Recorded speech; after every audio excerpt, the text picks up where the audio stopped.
Евгений Николаевич, расскажите о ходе капитального ремонта школы Якутска. Сколько учебных заведений включены в этот список?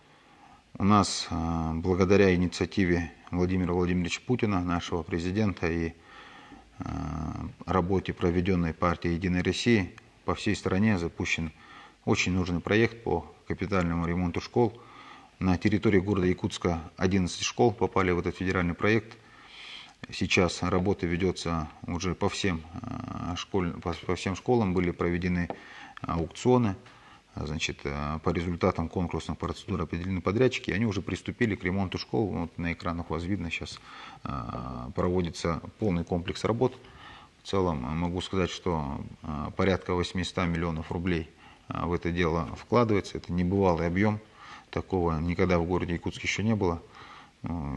Постараемся к 1 сентября преобразить школу для наших детишек, чтобы радовали. Помимо этого, помимо 11 школ, мы также своими силами за счет муниципальных средств тоже в других школах, детских садах проводим текущий ремонт.